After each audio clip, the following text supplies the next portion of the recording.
মাংস খাওয়া কি পাপ? একবার শ্রীকৃষ্ণ একটি গাছের নিচে বসে বাঁশি বাজাচ্ছিলেন। ঠিক তখনই একটি হরিণ দৌড়াতে দৌড়াতে এসে তার পেছনে লুকিয়ে পড়ে।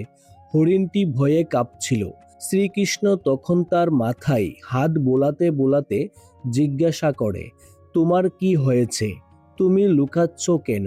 আর এইভাবে ভয়ে কাঁপছ কেন?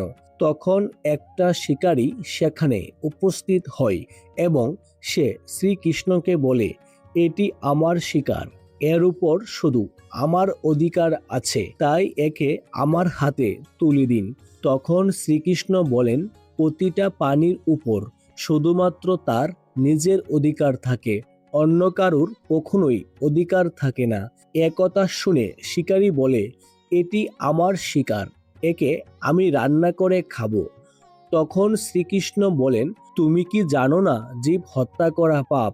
আর তুমি একে হত্যা করে কি পাপী হতে চাও? তুমি কি জানো না মাংস খাওয়া পাপ নাকি পূর্ণ? একথা শুনে শিকারী বলল, আমি আপনার মতো জ্ঞানী নই, আমি জানি না মাংস খেলে পাপ হয় নাকি পূর্ণ। আমি শুধু এইটুকুই জানি যে শিকার করাই আমার কাজ, আর আমি যদি শিকার না করি তাহলে আমি না খেয়ে মরে যাব। তাছাড়া এই প্রাণীকে আমি হত্যা করে একে তার জীবন চক্র থেকেই তো মুক্তি করছি।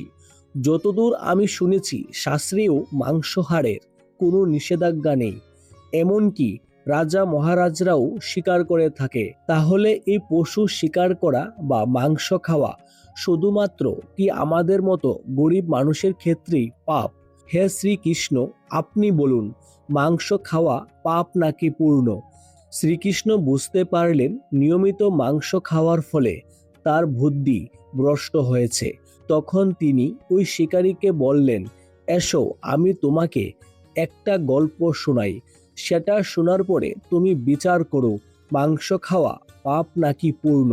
তখন শিকারী ভাবল, ভালোই হবে, একটা গল্প শুনলে আমার সময়ও কাটবে এবং গল্পটা শোনার পরে ওই হরিণের মাংসও আমি খেতে পারবো। শ্রীকৃষ্ণ তখন গল্প বলতে শুরু করলেন। একবার মগধে আকাল দেখা দিল, যার ফলে শস্য উৎপাদন বন্ধ হয়ে গেল। তখন রাজা খুবই চিন্তায় পড়ে গেলেন এবং ভাবলেন, শীঘ্রই এর কোনো সুহারা না করা গেলে যে সমস্ত খাদ্যশস্য সঞ্চিত আছে তাও একসময় শেষ হয়ে যাবে। তখন আরো বড় সমস্যা দেখা দেবে। এই সমস্যার সমাধানের জন্য রাজা তার রাজ্যসভায় সমস্ত মন্ত্রী, সামন্ত এবং পরামর্শদাতাদের ডেকে পাঠালেন। তিনি তাদেরকে জিজ্ঞাসা করলেন, সব থেকে সস্তা খাদ্যদ্রব্য কি? সকলে তখন ভাবল, চাল, ডাল, আলু। এই সমস্ত উৎপাদনের জন্য অনেক পরিশ্রমের দরকার হয় এবং অনেক সময়ও লাগে। তখন রাজ্যসভায় উপস্থিত একজন সামন্ত, যার শিকার করা শখ ছিল, সে উঠে দাঁড়িয়ে বলল, রাজামশাই, সব থেকে সস্তা খাদ্যদ্রব্য হলো মাংস, কারণ এর জন্য কোনো অর্থ ব্যয় করতে হয় না এবং তা খুব পুষ্টিকর খাবারও। সকলে তখন তাকে সমর্থন করলো, কিন্তু এই কথা শোনার পরেও মগধের প্রধানমন্ত্রী চুপ করে বসে ছিলেন। তখন রাজা তাকে জিজ্ঞাসা করলেন, আপনি কেন চুপ করে বসে আছেন? আপনি অন্তত কিছু বলুন, আপনার কাছে সব থেকে সস্তা খাদ্যদ্রব্য কি? প্রধানমন্ত্রী বললেন, আমার মনে হয় না সব থেকে সস্তা খাদ্যদ্রব্য মাংস, তবু এই বিষয়ে আমি আমার মতামত কালকে জানাবো। এরপর সেই রাতে ওই প্রধানমন্ত্রী, যে সামন্ত মাংস সব থেকে সস্তা খাদ্যদ্রব্য বলেছিল, তার বাড়িতে গেল। তাকে দেখে ওই সামন্ত ভয় পেয়ে গেল এবং আসন্ন কোনো বিপদের আশঙ্কা করতে লাগলো। তখন প্রধানমন্ত্রী তাকে বললেন, আজ সন্ধ্যাবেলা মহারাজ খুব অসুস্থ হয়ে পড়েছে। রাজবৈদ্য বলেছে যে কোনো শক্তিশালী ব্যক্তির মাংস পাওয়া গেলে তবেই রাজা সুস্থ হতে পারবেন।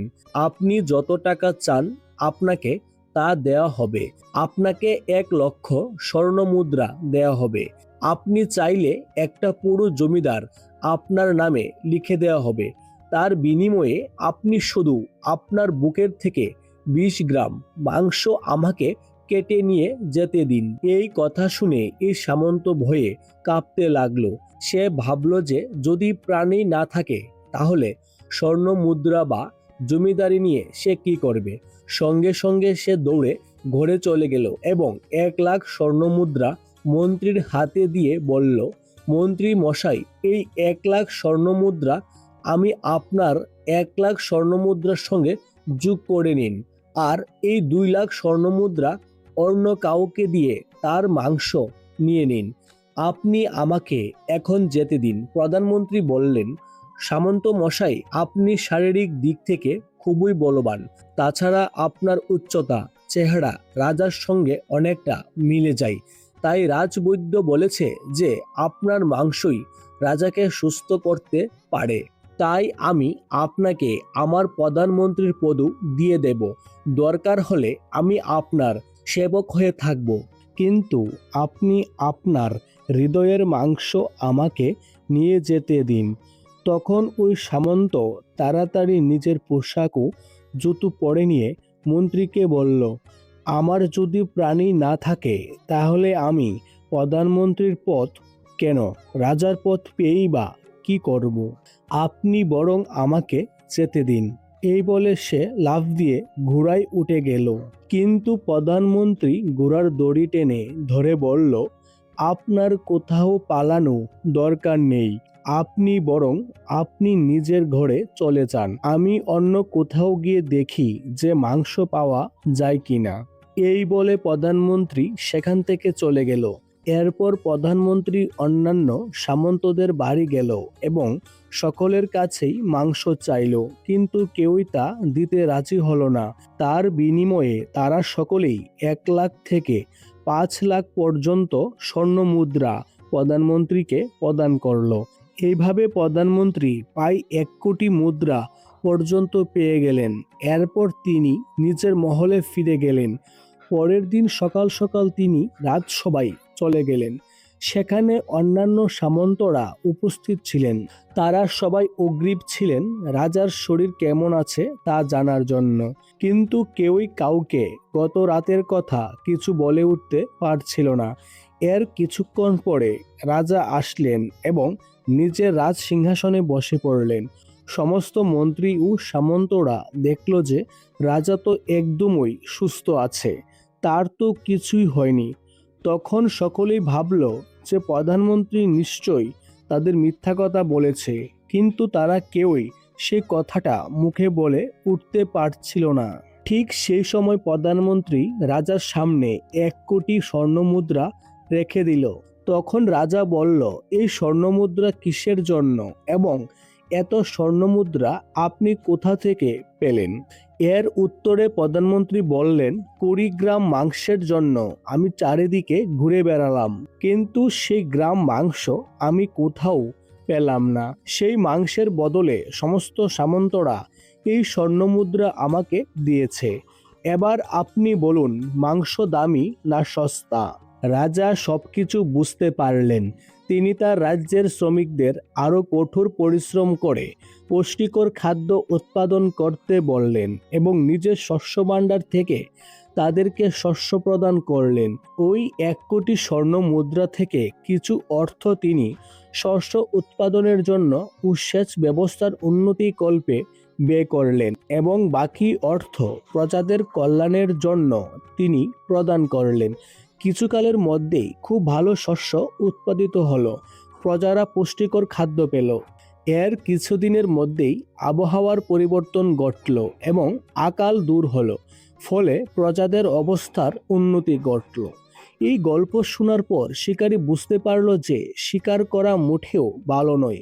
কারো জীবন নেওয়ার মধ্যে কোনো মহত্ব নেই, বরং জীবন প্রদান করাই হলো মহত্বের। প্রতিটা প্রাণীর কাছেই তার জীবন অধিক প্রিয়। তারপর শিকারী নিজের ভুল বুঝতে পেরে শ্রীকৃষ্ণকে প্রণাম করে সেখান থেকে চলে গেল এবং সে শপথ নিল যে তার বাকি জীবনে সে কখনো কোনো প্রাণীকে আঘাত করবে না। তাহলে বন্ধুরা, আপনারা নিশ্চয়ই বুঝতে পেরেছেন মাংস খাওয়া উচিত নয়। এমন ভিডিও পেতে পিপাস শর্মা চ্যানেলটিকে সাবস্ক্রাইব করে পাশে থাকুন।